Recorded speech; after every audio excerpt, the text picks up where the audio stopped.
துளாராசிக்காரர்களுக்கு குரு பார்வையில் இல்லைனாலும் குருவுடைய பார்வை 2ஆம் இடத்துல இருப்பதனால் பணம் வரவு வரும், வீடை மாற்றுறது, வசதியை பெருக்கிக் கொள்வது, வண்டி வாகனம் பண்ணுறது, கொடுத்த வாக்கிய குடும்பத்தில் வெளிவட்டாரத்தில் காப்பாற்றுறது, பழைய கடன்களை பைசலாக்குறது, எதிரிகள் விஷயத்தில் இருந்த பதட்டம் படிப்படியாக குறைவது, பெற்றோர் பெரியோருடைய தேக ஆரோக்கியம் தான் ரொம்ப கவனமாக பார்த்துக்கணும். ரத்தத்தில் பரவக்கூடிய தொற்று நோய்கள், சளி தொந்தரவு, ஃப்ளூவு, நோய் தொற்று இதெல்லாம் பார்த்துக்கணும். 50 வயதை கடந்த விருச்சிக ராசிக்காரர்களுக்கு அக்கின்ற நோயெல்லாம் வரும். குரு பார்வைக்குள்ள பராபவர் இடத்துல வரக்கூடிய ராசியில் எது வருதுன்னா விருச்சிகம் வரும். தொட்டதெல்லாம் தொடங்கக்கூடிய காலகட்டம். தொழில் இல்லை, உத்தியோகம் இல்லை, வியாபாரம் இல்லை, படிப்பு இல்லை, வண்டி இல்லை, நிலம் இல்லை, வீடு இல்லை, எல்லாம் கிடைக்கும். ஒரே ஆளுக்கு ரவுண்டு கட்டி குரு கொடுப்பார். பழைய கடன்கள் பைசல் ஆகிறது, எதிரிகள் விஷயத்தில் அந்த பிரச்சனைகள் தீர்வது எல்லாமே தனுசுக்கு அனுகூலம் ஏற்படும். நீங்கள் நினைக்காத அளவுக்கு ஏற்றங்கள் ஏற்படும். தனுசு ராசிக்காரர்களுக்கு திருவாரூர்லேருந்து திருத்துறைப்பூண்டி போகிற வழியில் திருக்கொல்லிக்காடு பொங்கு சனீஸ்வரர் கோயிலில் போயிட்டு அந்த தரிசனம் பண்ணி அர்ச்சனை பண்ணி விபூதி குங்குமம் வாங்கிட்டு வரும். மகான்கள் தரிசனம் நிறைய பெறக்கூடிய ராசியில் தனுசு வரும். அஷ்டமத்தில் குரு இருக்கிறனால இந்த பிபி, சுகர் இதெல்லாம் பார்த்துக்கணும். கொலஸ்ட்ரால் நிறைய பார்த்துக்கணும். இந்த கொலஸ்ட்ரால் தான் அடைப்புகளை ஏற்படுத்தும்.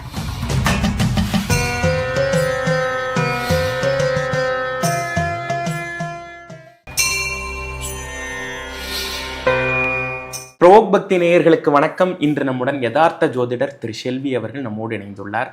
வணக்கம் சார். புரோக் பக்தி நேயர்களுக்கு அனைவருக்கும் இனிய தமிழ் புத்தாண்டு நல்வாழ்த்துக்கள். நமஸ்காரம். துளாராசிக்காரர்களுக்கு மேல்மலையனூரில் போய் சரணாதி அடைஞ்சாவே போதும். துளாராசிக்காரர்களுக்கு சனி இந்த பராப வருடத்து முழுசுமாவே 6ஆம் இடத்துல இருக்கார். சத்ரு ஜெயம் ஏற்படும், தைரியம் ஏற்படும், ஜாகாரோக்கியத்தில் நிறைய கஷ்டங்கள், ரொம்ப நாளாக இருந்த பிரச்சனைகள், ரொம்ப நாளாக இருந்த முதுகு, ரொம்ப நாளாக இருந்த கழிவு, ரொம்ப நாளாக இருந்த அலர்ஜி, ரொம்ப நாளாக இருந்த இதுக்கெல்லாம் நல்ல டாக்டர் கிடைப்பாங்க, நல்ல மருந்துகள் கிடைக்கும், டக்குன்னு மாறிடும், பெரிய ஆச்சரியம் ஏற்படும். யோக பலத்தை அதிகமாக பெறக்கூடிய ராசி துளாராசிக்காரர்கள். தொழில் அபிவிருத்தி ஏற்படும், உத்தியோகத்தில் அற்புதமான ஏற்றம் ஏற்படும். தொழில், உத்தியோகம், வியாபாரம், படிப்பு சம்மந்தப்பட்ட விஷயத்தில் துளாராசிக்காரர்கள் இன்னொரு வேலை கிடைக்காம இருக்கிற வேலையை விட்டுட்டு மேலே கீழே பார்த்திங்கன்னா பராக்கு பார்க்கக்கூடாது. தொழில் நிமித்தமாக எந்த முடிவு எடுத்தாலும் குடும்பத்தில் இருக்கக்கூடிய பெற்றோர், பெரியோர், இரத்த பந்தம், துணைவியார், நல்ல நண்பர்களிடத்தில் கன்சல்ட் பண்ணிவிட்டு உங்களுக்கு சேஃப்டியாக இருக்கிறீங்களான்னு பார்த்துட்டு பண்ணுறது தான் நல்லாயிருக்கும். துளாராசிக்காரர்களுக்கு குரு பார்வையில் இல்லைனாலும் கண்டிப்பாக குருவுடைய பார்வை 2ஆம் இடத்தில் இருப்பதனால் பணம் வரவு வரும், வீடை மாற்றுறது, வசதியை பெருக்கிக் கொள்வது, வண்டி வாகனம் பண்ணுறது, கொடுத்த வாக்கிய குடும்பத்தில் வெளிவட்டாரத்தில் காப்பாற்றுறது, பழைய கடன்களை பைசலாக்குறது, எதிரிகள் விஷயத்தில் இருந்த பதட்டம் படிப்படியாக குறைவது, எதிர்பார்க்காத நல்ல விஷயங்கள் எல்லாம் நடைபெறக்கூடிய சாத்தியக்கூறுகள் ஏற்படுவது, தொழில் அபிவிருத்தி, உத்தியோக அபிவிருத்தி, யோக பலத்தை அதிகமாக பெறுவதெல்லாம் துளாராசிக்காரர்களுக்கு ஏற்படுவது கண்கூடாக பார்க்கலாம். துளாராசிக்காரர்களுக்கு சனி உச்சம். சனி துலாத்தில் உச்சமாகிறேன். அதனால் 4 ராசிக்காரங்களுக்கு நான் ஒத்துக்கவே மாட்டேன். துளாராசிக்காரர்கள், மகர ராசிக்காரர்கள், கும்பராசிக்காரர்களுக்கு சனி ஆட்சி. அடுத்தது மேஷ ராசிக்காரர்களுக்கு சனி நீச்சம். இவங்கெல்லாம் வாழ்க்கையில் 8 ராசி கூட நான் ஒத்துப்பேன். இவங்கெல்லாம் ஸ்ட்ரெச்சிங் கற்றுக்கணும். என்னை பொறுத்த வரைக்கும் சூரிய நமஸ்காரம் கற்றுக்கணும். நல்ல வஜ்ராசனத்தில் உட்காரணும். பெட்லேயே கூட உட்காருங்க. கொஞ்சம் கால் வலியெல்லாம் இல்லாமல் கொஞ்சம் கொஞ்சமாக பார்த்துக்கு. ஆனால் ஸ்ட்ரெச்சிங்கெல்லாம் அதிகமாக பண்ணக்கூடிய துளாராசிக்காரர்கள் உடல் ரீதியாக மன அழுத்தத்தை தவிர்த்து கொள்ளக்கூடிய துளாராசிக்காரர்கள் பெரிய சாதனைகளை படைக்கக்கூடிய அமைப்பு ஏற்படும். விருச்சிக ராசிக்காரர்கள்னால் சந்திரன் நீச்சம். அபிராமி அதில் 40, 59, 75 படிக்கக்கூடிய ராசி. கண்டிப்பாக நிறைய நல்லது நடக்கும். பிள்ளைகளுடைய படிப்பு தடை, உத்தியோக தடை, வியாபார தடை, தொழில் தடை, குடும்பத்தில் புத்திர சந்தானம் இல்லை, வருத்தப்பட்டு கொண்டிருந்த எல்லாமே விருச்சிகத்துக்கு சேரும். யோக பலங்கள் இருக்கும். கொடுத்த வாக்கை அபிரிதமாக காப்பாற்றக்கூடிய அமைப்பு ஏற்படும். எதிர்பார்க்காத நிறைய நல்லது நடக்கும். இயற்கையாக நிறைய முன்னேற்றம் ஏற்படும். விருச்சிகத்திற்கு கண்டிப்பாக பெற்றோர் பெரியோருடைய தேக ஆரோக்கியம் தான் ரொம்ப கவனமாக பார்த்துக்கணும். ரத்தத்தில் பரவக்கூடிய தொற்று நோய்கள், சளி தொந்தரவு, ஃப்ளூவு, நோய் தொற்று இதெல்லாம் பார்த்துக்கணும். 50 வயதை கடந்த விருச்சிக ராசிக்காரர்களுக்கு அக்கின்ற நோயெல்லாம் வரும். தடுப்பூசிங்களை போட்டுக்கணும், இல்லைன்னா மாட்டிப்பாங்க.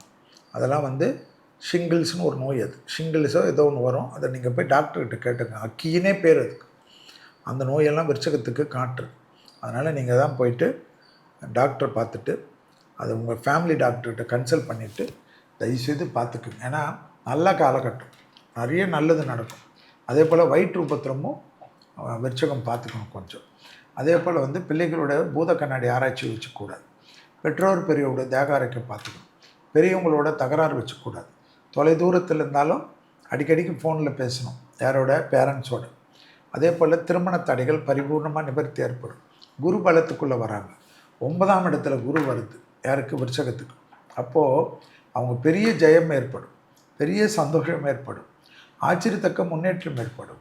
குரு பார்வைக்குள்ள பராபவர் இடத்துல வரக்கூடிய ராசியில் எது வருதுன்னா விருச்சகம் வரும். தொட்டதெல்லாம் தொடங்கக்கூடிய காலகட்டம். தொழில் இல்லை, உத்தியோகம் இல்லை, வியாபாரம் இல்லை, படிப்பு இல்லை, வண்டி இல்லை, நிலம் இல்லை, வீடு இல்லை, எல்லாம் கிடைக்கும். ஒரே ஆளுக்கு ரவுண்டு கட்டி குரு கொடுப்பார். ஸோ ஆச்சரியம். அது இல்லாமல் டிசம்பர்லேருந்து ராகு வேறு 3ஆம் இடத்துக்கு வரார். ஸோ வேற்றுமொழி மனிதர்கள், கடல் கடந்த பயணங்கள் எல்லாமே கொஞ்சம் தடையாக இருக்குது, அப்படியெல்லாம் வருத்தப்பட வேணாம்.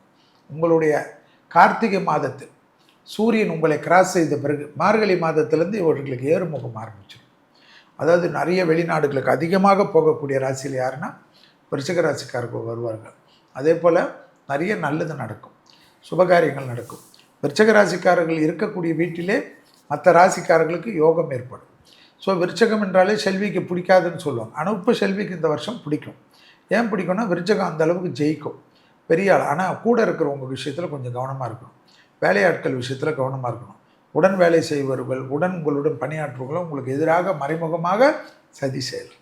விருச்சிக ராசிக்காரர்களுக்கு வைத்தீஸ்வரன் கோயிலில் போயிட்டு விபூதி 50 கிராம், குங்குமம் 50 கிராம் ஏதாவது ஒரு சன்னிதானத்தில் வச்சு எடுத்து நெய்யோ நல்லெண்ணெயோ உங்களுக்கு பிடிச்சி எவ்வளோ வாங்குனீங்க 50 கிராம்லேருந்து நீங்கள் எவ்வளோ வேணுமோ வாங்கிக்கோங்க. எல்லா சன்னிதானத்தில் கொடுத்துட்டு மனசார அந்த விபூதி குங்குமத்தை வாங்கி வீட்டில் வச்சுக்கிறது, வண்டியில் வச்சுக்கிறது, டப்பாவில் வச்சுக்கிறது, டெய்லி யூஸ் பண்ணிடுவாங்க. ஆச்சரியமான முன்னேற்றம் ஏற்படக்கூடிய அற்புதமான பரிகாரம். அடுத்ததாக பார்க்கக்கூடிய ராசி யார்? தனுசு ராசிக்காரர். அஷ்டாட்சம சனி. ஸோ 4ஆம் இடத்தில் சனி இருந்தால் எக்ஸைஸ் தான். அதே போல் வந்து நிறைய கொடுத்த வாக்கிய குடும்பத்தில் காப்பாற்றுறது, வெளியிடத்தில் காப்பாற்றுறது, சுபவிரயம் ஏற்படுது, வீடு கட்டுறது, நிலம் வாங்குறது, மண்ணு விஷயத்தில் ஏற்றம் ஏற்படுவது, விவசாய நிலங்கள் ஏற்படுவது, தொழிலில் அற்புதமான அமைப்பு ஏற்படுவது, பழைய கடன்கள் பைசல் ஆகிறது, எதிரிகள் விஷயத்தில் அந்த பிரச்சனைகள் தீர்வது, எல்லாமே தனுசுக்கு அனுகூலம் ஏற்படும். நீங்கள் நினைக்காத அளவுக்கு ஏற்றங்கள் ஏற்படும். தனுசு ராசிக்காரர்களுக்கு திருவாரூர்லேருந்து திருத்துறைப்பூண்டி போகிற வழியில் திருக்கொல்லிக்காடு பொங்கு சனீஸ்வரர் கோயிலில் போயிட்டு அந்த தரிசனம் பண்ணி அர்ச்சனை பண்ணி விபூதி குங்குமம் வாங்கிட்டு வர்றது. வண்டி வாகனத்தில் வித்தைகள் கூடாது. தாய் வழி உறவு, தந்தை வழி உறவுடன் மனம் விட்டு பேசணும். அதே சமயம் உங்களுக்கு வந்து நிறைய நல்லது நடக்கும், எதிர்பார்க்காத நல்லது நடக்கும். கொஞ்ச நாள் அப்படி இருக்கும். ஜூன் மாதத்துலேருந்து ரத்த பந்த உறவுகளுக்கும் உங்களுக்கும் அந்யோன்யம் அதிகரிக்கும். பிள்ளைகள் விஷயத்தில் அனுகூலம் பெறுவீர்கள், குழந்தைகள் விஷயத்தில் ஏற்றங்கள் பெறுவீர்கள், தொழில் முறையில் அனுகூலங்கள் பெறுவீர்கள். வேற்று நாட்டில் கூட சொத்துக்கள் வாங்கக்கூடிய அமைப்பு ஏற்படும். தனுசுக்கு வண்டி வாகனத்தில் அனுகூலங்கள் ஏற்படும். நிறைய ட்ராவல் செய்வீங்க. ரொம்ப நாளாக தேக ஆரோக்கியத்தில் ஒரு உபத்திரம் கொடுத்துருந்ததுக்கு நல்ல மருந்துகள் ஒரு சாதாரண மருந்து கடைக்காரன் கொடுக்கறது, இல்லைன்னா ஒரு கம்பவுண்டர் கொடுக்கறது, பெரிய டாக்டர் கொடுக்கறது இல்லை, எதுவுமே சம்மந்தம் இல்லாமல் ஒருத்தர் வருவார் வீட்டுக்கு, இந்த மருந்து சாப்பிடுங்க சரியாயிடும்னுவார். ஒரு இயற்கை வைத்தியர் கிடைப்பார், இயற்கை விவசாயி கிடைப்பார். அதுபோல் உங்களுக்கெல்லாம் நல்லது நடக்கும். தெய்வ பலம், ஆசீர்வாதம் கிடைக்கும். மகான்கள் தரிசனம் நிறைய பெறக்கூடிய ராசியில் தனுசு வரும். அஷ்டமத்தில் குரு இருக்கிறனால இந்த பிபி, சுகர் இதெல்லாம் பார்த்துக்கணும். கொலஸ்ட்ரால் நிறைய பார்த்துக்கணும். இந்த கொலஸ்ட்ரால் தான் அடைப்புகளை ஏற்படுத்தும். அதனால் கொழுப்பில்லாத நிறைய இஞ்சி பூண்டு எடுத்துக்கணும். அப்போ தான் இந்த வயிற்றில் சின்ன வெங்காயம் நிறைய எடுத்துக்கணும், மிளகு எடுத்துக்கணும். இதெல்லாம் இயற்கை முறையில் போகிறது, இயற்கை உணவு முறைக்கு போகிறது. நிறைய பார்த்துக்கணும். நைட்டு நிறைய சாப்பிட்டா தான் தூக்கம் வரும். யாருக்கு? தனுசு. அந்த பழக்கத்துலேருந்து கொஞ்சம் கொஞ்சம் மாறி கொஞ்சம் 7 மணிக்கு சாப்பிட்டு 10 மணிக்கு ஒரு 3 ஹவர் கேப் விட்டு தூங்குறதுக்கு பார்த்துங்க. பசிச்சா பப்பாளி கிப்பாளி அது போல் வச்சுக்கோங்க, தப்பு கிடையாது. ஆனால் கொஞ்சம் அது வந்து அவங்களுக்கு அந்த எல்லோருக்கும் இரவு நேரம் வேண்டான்னுவாங்க, ஆனால் இவங்க மட்டும் அதுக்கு ஒரு அடிக்ஷன் ஆவாங்க. அதே போல் நல்ல சில்லுன்னு தூங்குறதுக்கெல்லாம் பிடிக்கும் இவங்களுக்கு. சில் தண்ணியை குடிக்கிறதுக்கெல்லாம் பிடிக்கும். அதெல்லாம் கொஞ்சம் பார்த்துக்கணும். ஏசி இருந்தாலும் ஒரு கதவை திறந்து வச்சு தான் தூங்கணுன்றது மருத்துவத்தினுடைய ஆலோசனை. அதெல்லாம் பார்த்துக்க சொல்லுங்கள். இல்லைன்னா கொஞ்சம் நிறைய கால் பிடிக்கிறது, கை பிடிக்கிறதெல்லாம் ஏற்படுவதெல்லாம் தனுசுக்கு ஏற்படும்.